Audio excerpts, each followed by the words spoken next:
Somehow in under 4 years, Donald Trump has managed to bring back the 1918 pandemic, or at least play the role of its accomplice, usher in a repeat of the 1929 depression, and for good measure, sneak in the 1968 race riots. But you got to own the libs. Are you tired of winning yet? Let's get into it. We came to fight. We came to take what was meant to be ours. There's no place to hide.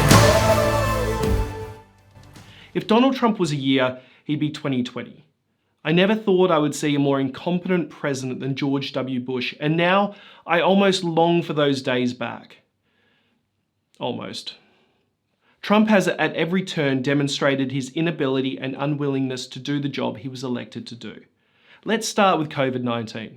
Granted, this pandemic is not the fault of the US president.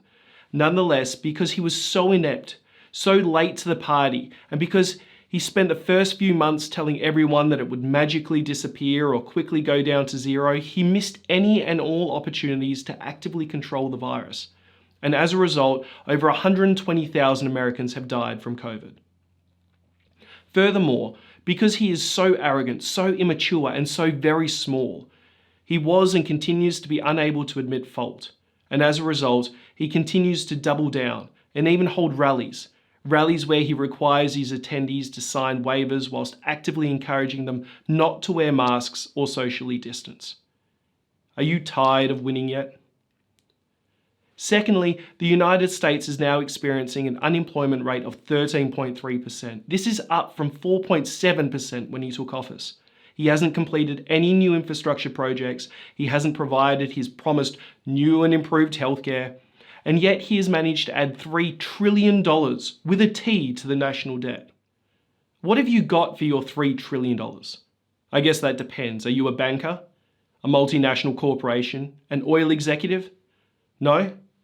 Then you got exactly what I told you would get 4 years ago, when you decided to walk into a voting booth and vote for a man who told you to get angry at that poor Mexican working for pennies an hour instead of the corporation who sold you out to profit off his low wages. Are you tired of winning yet? And next we come to the race riots of 2020. Some would say started because of the murder of George Floyd, and those people haven't been fucking listening. These riots are not because George Floyd was murdered.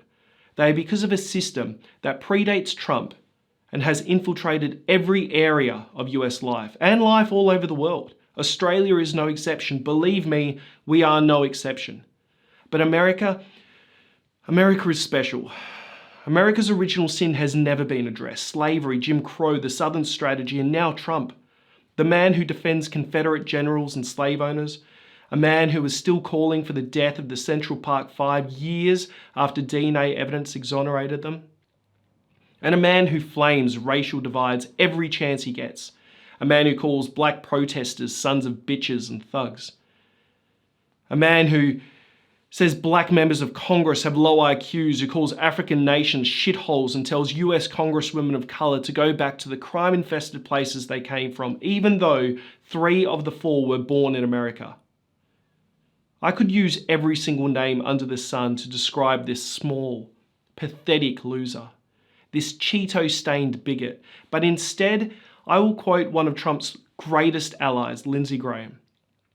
A man who since Trump's election has never said a negative word about him. In 2016, Lindsey said, and I quote, "What is Donald Trump's campaign about? He's a race-baiting, xenophobic, religious bigot. And you know how you make America great again? Tell Donald Trump to go to hell." End quote. Now tell me, are you tired of winning yet?